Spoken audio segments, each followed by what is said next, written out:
मेरे प्यारे दोस्तों, फर्स्ट वाला क्वेश्चन आपके सामने ये रहा। देखिए दोस्तों, हर क्वेश्चन का आंसर देने के लिए मैं आपको 3 सेकंड का टाइम दूंगा, जिसका आंसर आप मुझे कमेंट बॉक्स में दीजिएगा। ठीक है। भारतीय लोक सेवा संस्थान की स्थापना कब हुई थी? दोस्तों देखिए, बताइए फटाफट से बताइए, आखिर भारतीय जो लोक प्रशासन संस्थान है इसकी स्थापना कब हुई? तो इसकी स्थापना आपकी बिल्कुल सही राइट आंसर हो जाएगा मार्च 1954 में आपकी भारतीय लोक प्रशासन संस्थान की स्थापना हुई थी। ठीक है। चलिए अगला क्वेश्चन आपके सामने ये रहा। भारतीय पुलिस सेवा यानी कि आईपीएस इंडियन पुलिस सर्विस का प्रशिक्षण कहाँ होता है? यानी कि इंडियन पुलिस सर्विस की ट्रेनिंग कहाँ होती है? जो आईपीएस अधिकारी होते हैं इन लोगों की ट्रेनिंग आखिर कहाँ होती है? दोस्तों आप देख सकते हैं बहुत ही शानदार बिल्डिंग, जो कि नेशनल पुलिस एकेडमी की फोटो है। ठीक है। जो कि आपका सरदार वल्लभ भाई पटेल नेशनल पुलिस एकेडमी है, जो कि आपका साथियों कहाँ पर है? बिल्कुल सही राइट आंसर आपका हो जाएगा हैदराबाद। ये आपकी हैदराबाद की पिक है और हैदराबाद में दोस्तों आईपीएस अधिकारियों की ट्रेनिंग होती है, जो कि सरदार वल्लभ भाई पटेल नेशनल पुलिस एकेडमी में होती है। इसके अलावा दोस्तों जो आईएएस अधिकारी होती है इनकी लवासना में होती है ट्रेनिंग। चलिए अगला क्वेश्चन आपका, अखिल भारतीय सेवाओं की नियुक्ति कौन करता है? ठीक है। अखिल भारतीय सेवाओं की नियुक्ति की जाती है, ये दोस्तों आप कमेंट बॉक्स में बताइए। आखिर ये आईएएस अधिकारी या कौन से स्टेट की ये मतलब बेसिकली इन्हें कौन सा स्टेट कैडर मिला, इनका नाम क्या है या बताइएगा। ठीक है। चलिए अखिल भारतीय सेवाओं की नियुक्ति कौन करता है? तो अखिल भारतीय सेवा जो कि आईएएस अधिकारी होते हैं इनकी नियुक्ति राष्ट्रपति द्वारा की जाती है। ऑप्शन में भी राष्ट्रपति इसका राइट आंसर हो जाएगा। अगला क्वेश्चन है दोस्तों, कंटेंट बनाने बहुत ज़्यादा मेहनत लगती है। वीडियो को फटाफट से लाइक कीजिएगा, कमेंट करके जरूर बताइएगा कैसा आपको सेशन लग रहा है। भारत में प्रथम रेलवे लाइन किसके शासनकाल में बिछाई गई थी? दोस्तों भारत में पहली बार रेलवे जो लाइन है ये आपकी बिछाई गई थी 16 अप्रैल 1853 को बिछाई गई, जो कि मुंबई से थाने के बीच पहली रेलगाड़ी चलाई गई थी। जो कि आप पिक देख सकते हैं, इस प्रकार की रेलगाड़ी आपकी चलती थी, ये आपकी ब्रिटिश साल से। ठीक है। तो ये आपकी बिल्कुल सही राइट आंसर आपका हो जाए लॉर्ड डलहौजी के कार्यकाल में 1853 को बम्बई से आपकी बॉम्बे से ठाणे तक रेलवे चलाई गई थी पहली। ठीक है। ऑप्शन नंबर सी आपका राइट आंसर है। भारत का सबसे लंबा रेलवे नेटवर्क रेलवे प्लेटफॉर्म कहाँ है? दोस्तों भारत का सबसे लंबा रेलवे प्लेटफॉर्म आपका गोरखपुर का, ये फोटो देख रहे हैं, ये गोरखपुर का सबसे बड़ा भारत का सबसे लंबा रेलवे प्लेटफॉर्म है, जो कि बहुत ही लंबाई में है, देख सकते हैं आप लोग। ठीक है। काफ़ी लंबाई में ये प्लेटफॉर्म है। ठीक है। और काफ़ी लंबा प्लेटफॉर्म, भारत का सबसे लंबा प्लेटफॉर्म है गोरखपुर का, जो कि आपका यूपी में आता है। और ठीक है, यहीं से दोस्तों आपके योगी जी कईयों बार सांसद रह चुके हैं। ठीक है। चलिए अगला क्वेश्चन आपका option number D Gorakhpur right answer हो जाएगा। कोंकण रेलवे जोड़ता है, कोंकण रेलवे आके किसको जोड़ता है? जो कोंकण दोस्तों आप फोटो देख रहे होंगे, एक जो कि बहुत ही शानदार फोटो, ये वाटरफॉल है। ठीक है। जो कि दूधनाथ वाटरफॉल है। जब आप गोवा तरफ जाते हैं तो आपको रास्ते में मिलता है यार, बहुत ही शानदार वाटरफॉल है ना, पूरा दूध वाले इलाके में देख रहे होंगे, पूरा वाइट ही वाइट है।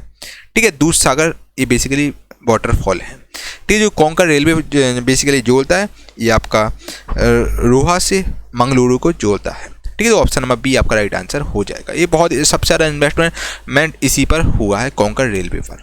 ठीक है। ये आपका रोहा से मंगलुरु को जोड़ता है। ठीक है। पूर्वोत्तर भारत के किस राज्य में रेल मार्ग नहीं है? ठीक है। पूर्वोत्तर दोस्तों, पूर्वोत्तर की अगर राज्य बात करें, 7 सिस्टम में आपके 7 राज्य आते हैं। अगर पूर्वोत्तर की बात करें तो पूर्वोत्तर में आपके 8 राज्य आते हैं। पूर्वोत्तर के जो इस तरफ वाले जो इलाके थे सब आपके पूर्वोत्तर में आते हैं।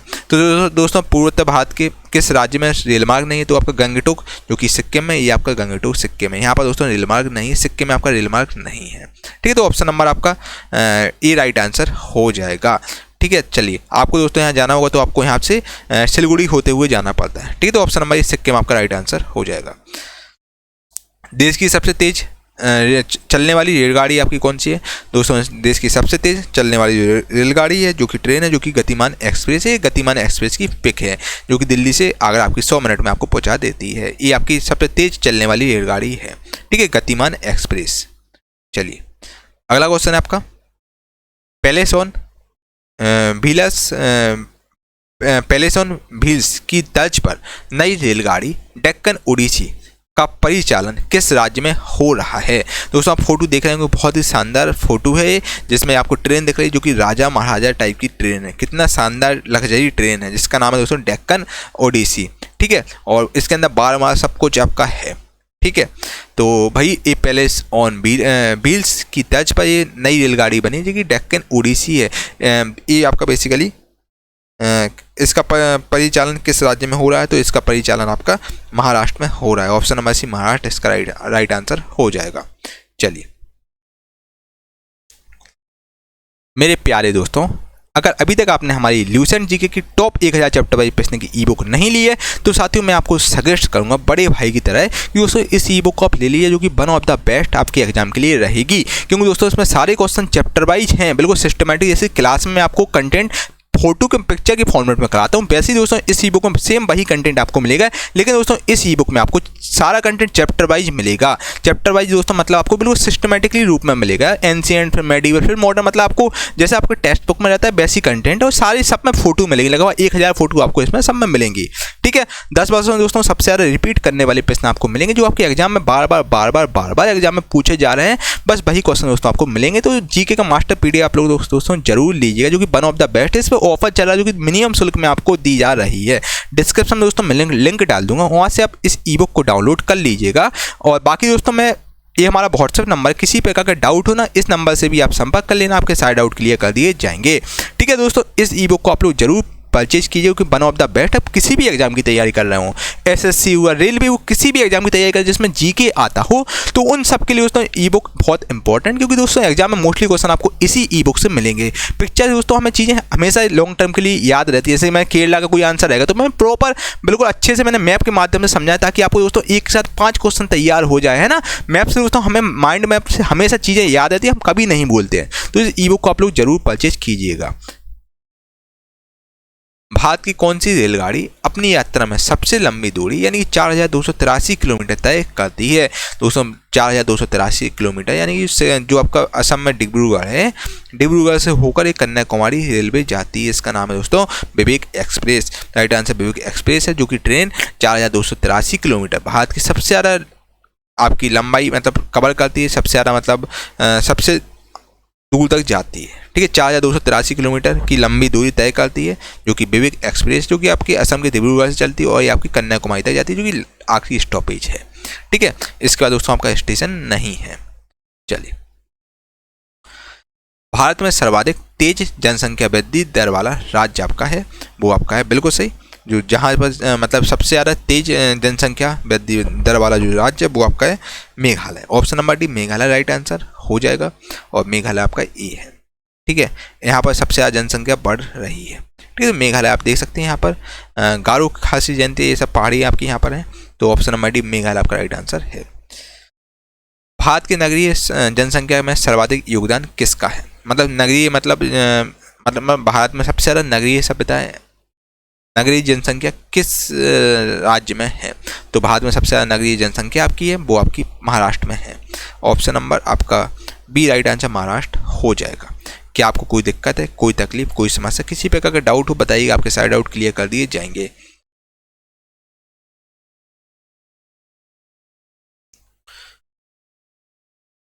दोस्तों अगला क्वेश्चन है आपका सर्वाधिक अनुसूचित जनजातीय आबादी संकेंद्रित है। तो ये आपकी सर्वाधिक जो अनुसूचित जनजातीय आबादी संकेंद्रित है, ये आपकी बताइए आखिर किस में है आपकी? तो इस प्रकार से दोस्तों पूरा आप ये मैप देख सकते हैं। ठीक है, अनुसूचित जनजाति का पूरा मैप है जो कि आप देख सकते हैं, और इसके अनुसार आपका right answer option number B हो जाएगा मध्य प्रदेश। ठीक है, सबसे ज़्यादा आपकी मध्य प्रदेश में अनुसूचित जनजाति आबादी है। ठीक है, मध्य प्रदेश आपका दोस्तों ये आता है, मध्य प्रदेश दोस्तों ये आपका मध्य प्रदेश है। मध्य प्रदेश सबसे ज़्यादा आपकी अनुसूचित जनजाति है। ठीक है, मध्य प्रदेश सबसे ज़्यादा प्रवास करती है। ठीक है, तो ऑप्शन नंबर मध्य प्रदेश आपका राइट आंसर हो जाएगा। ठीक है, भारत का नक्शा देख सकते हैं आप, ये आपका लद्दाख है, जम्मू कश्मीर है, देख सकते हैं ये आपका बेसिकली ये आपका उत्तराखंड है, ये हिमाचल प्रदेश है, ये आपका बिहार उत्तर प्रदेश है, बिहार है, सब आप देख सकते हैं। स्क्रीनशॉट मान लीजिएगा इसका अगर आपको चाहिए होगा तो, और बाकी दोस्तों इसका PDF भी मैं एप्लीकेशन में डलवा दूंगा, तो वहाँ से आप देख लीजिएगा। भारत में पहली बार जनगणना कब हुई थी? दोस्तों भारत में पहली बार जनगणना आपकी कब हुई थी बताइए? तो ये तो मैंने आपको बता ही दिया है खैर फोटो में। दोस्तों भारत में पहली बार जनगणना आपकी जो हुई थी वो आपकी बेसिकली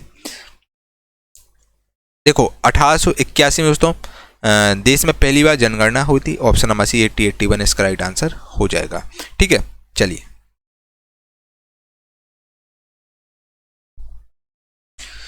नासिक किस नदी के किनारे स्थित है? दोस्तों ये फोटो देख रहे होंगे, नासिक ये नदी है। आखिर जो नासिक है किस नदी के किनारे स्थित है? ये कौन सी नदी है भाई?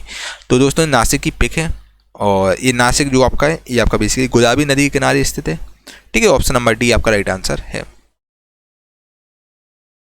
चौरी चौरा कांड नामक प्रसिद्ध स्थल कहाँ पर है? यहाँ जहाँ पर चौरी चौरा कांड हुआ था यहीं पर दोस्तों आपका चौरी चौरा कांड हुआ था, जो कि दोस्तों आपका गोरखपुर में है।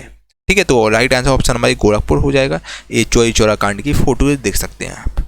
ठीक है, ये चौरी चौरा स्मारक की फोटो है, मतलब जो आपका चौरी चौरा जो स्मारक है यहीं पर आपका चौरी चौरा कांड हुआ था, इसी जगह पर ये आपका स्मारक बना दिया गया है और जो कि गोरखपुर में है, यूपी के।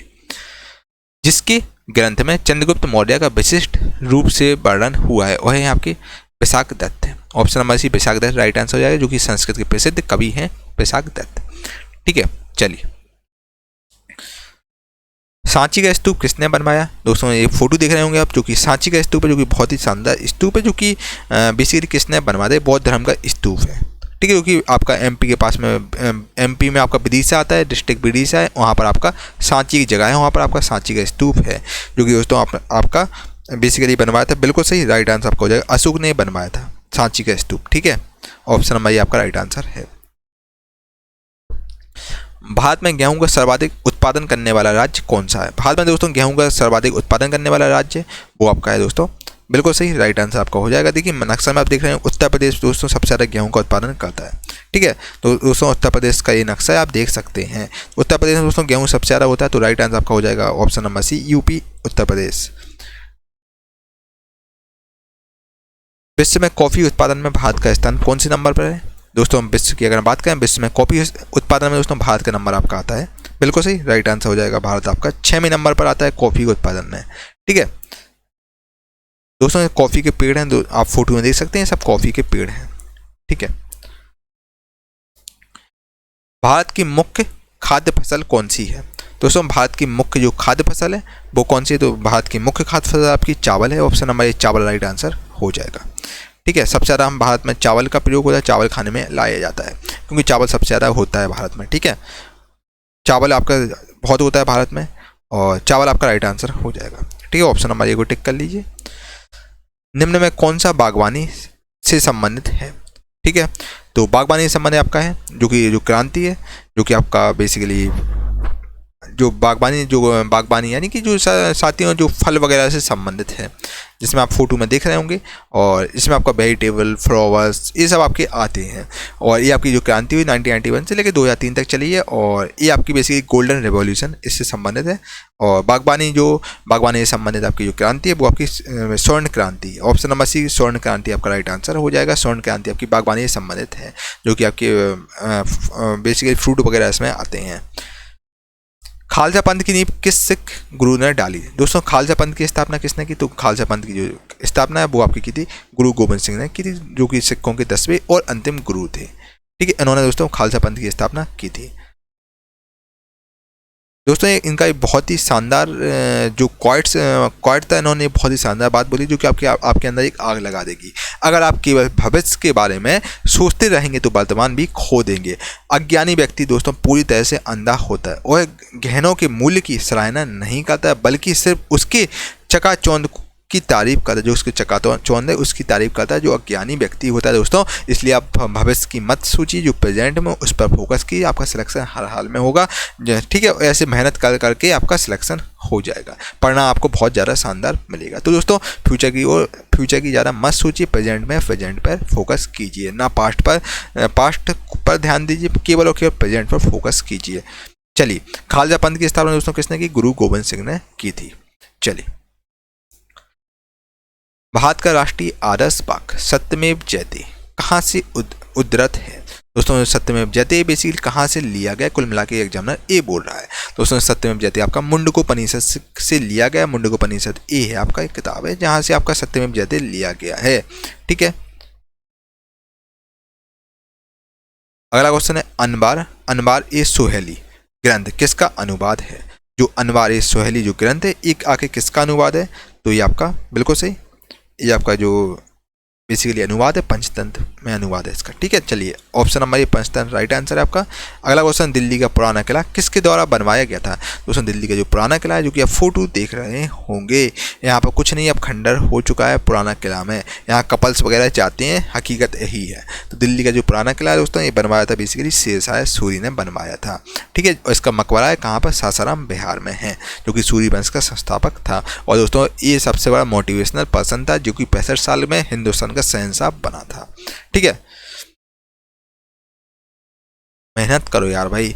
शेरशाह सूरी दोस्तों 65 साल में हिंदुस्तान का शहंशाह बना था, है ना। तो दोस्तों आपकी उम्र कुछ भी हो गई हो, आप 28 साल के हैं, 30 साल के, 32 साल के, दोस्तों मेहनत कीजिए, कुछ भी हो सकता है, बस मेहनत आप कीजिए अच्छे से।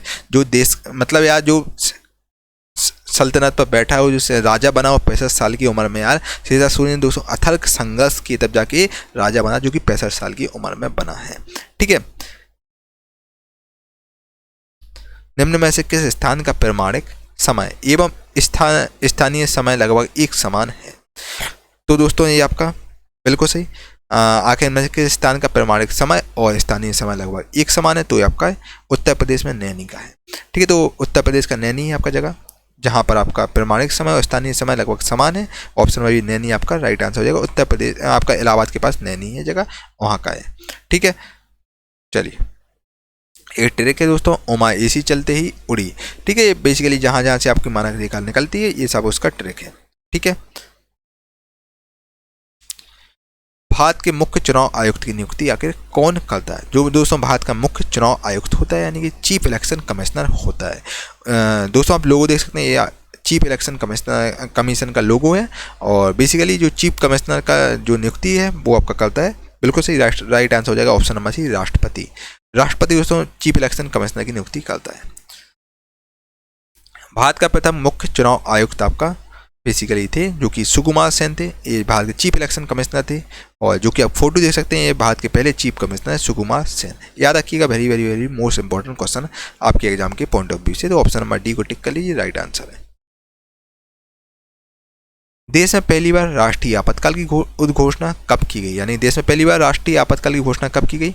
तो देश में दोस्तों राष्ट्रीय आपातकाल की जो घोषणा है पहली बार की गई थी दोस्तों, सबसे पहले जब चाइना और भारत का युद्ध हुआ था, तो 26 अक्टूबर 1962 को सबसे पहले की गई थी। ठीक है, तो ऑप्शन नंबर आपका ई राइट आंसर हो जाएगा। फिर दोस्तों आपातकाल आपकी 1975 से लेकर 77 तक चली थी, और फिर काफ़ी आपकी चलती गई और इंदिरा गांधी ने चला दी थी।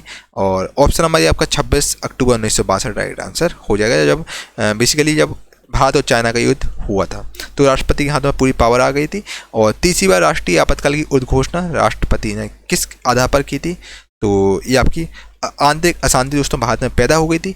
उस केस में दोस्तों बेसिकली आपकी आपातकाल की घोषणा की गई थी 26 जून 1975 को। तत्कालीन पीएम इंदिरा गांधी, जो कि भारत की तीसरी पीएम थे, वो भारत की अभी तक की पहली लेडीज प्राइम मिनिस्टर हैं। उसके बाद कोई भारत की नहीं बना है पीएम। ठीक है, लेडीज। ठीक है, और इन्होंने दोस्तों आपातकाल की घोषणा की थी। और भारत में आंतरिक अशांति फैल रही थी, इस वजह से करनी पड़ी थी, जो कि आपकी 2 साल चली थी। ठीक है, याद रखिएगा दोस्तों, इंपॉर्टेंट है आपका। ठीक है, आपकी पहली बार दोस्तों आपकी 1968 में हुई थी, जो कि भारत चीन का जब युद्ध हुआ था उस समय हुई थी। फिर 1971 में हुआ था, जो भारत और पाकिस्तान का युद्ध हुआ था, उस समय आपकी आपातकाल लगाई गई थी। और तीसरी बार दोस्तों आपका आंतरिक अशांति के कारण भारत में लगाई गई थी आपातकाल। ठीक है, जो कि आपकी लगभग 2 साल चली थी और 21 महीने भारत में चली थी।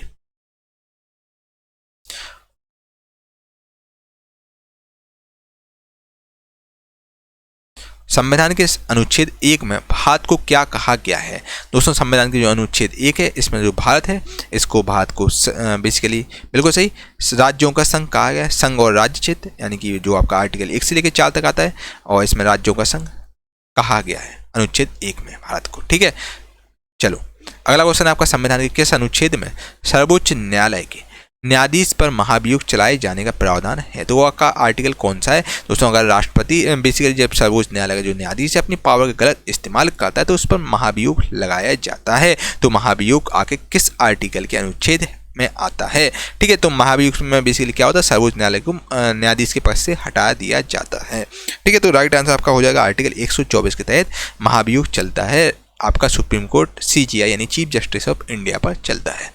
राष्ट्रपति सर्वोच्च न्यायालय से संविधान के किस अनुच्छेद के अंतर्गत परामर्श ले सकता है? दोस्तों भारतीय संविधान की जो सर्वोच्च न्यायालय से संविधान के किस जो राष्ट्रपति या किस सर्वोच्च न्यायालय से के संविधान से किस अनुच्छेद के तहत परामर्श यानी सुझाव ले सकता है? तो राष्ट्रपति दोस्तों बेसिकली सीजीआई यानी चीफ जस्टिस ऑफ इंडिया से आर्टिकल 143 के तहत सुझाव ले सकता है। कोई भी उसको सजेशन लेना होगा राष्ट्रपति को ले सकता है। आंध्र प्रदेश एक भाषाई राज्य के रूप में गठित किया गया। दोस्तों आंध्र प्रदेश है जो कि एक भाषाई आधार के रूप में सबसे पहले गठित किया गया था, क्योंकि यहाँ के पोटी श्रीराम थे, इन्होंने बहुत लंबा आंदोलन किया था, इनकी फिर भूख हड़ताल की थी, उसके बाद इनकी मृत्यु हो गई थी। फिर उसका दोस्तों भाषाई आधार पर सबसे पहला राज्य आपका आंध्र प्रदेश बना था, जो कि आपका 1953 में बना था। ठीक है, ऑप्शन नंबर बी 1953 इसका राइट आंसर हो जाएगा। ठीक है, चलिए सर्वोच्च न्यायालय की व्यवस्था भारतीय संविधान में किस देश से ली गई है? जो सर्वोच्च न्यायालय की दोस्तों व्यवस्था है भारतीय संविधान का किस देश से ली गई है? तो ये आपकी सर्वोच्च न्यायालय की जो व्यवस्था है ये आपकी भारतीय संविधान की यूएसए से ली गई है। और भारतीय संविधान में दोस्तों जो सर्वोच्च न्यायालय की व्यवस्था है ये आपकी यूएसए के संविधान से ली गई है। और दोस्तों अगर हम बात करें जो भारतीय संविधान में बहुत सारी चीज़ें ली गई हैं भारतीय संविधान में विदेशों से।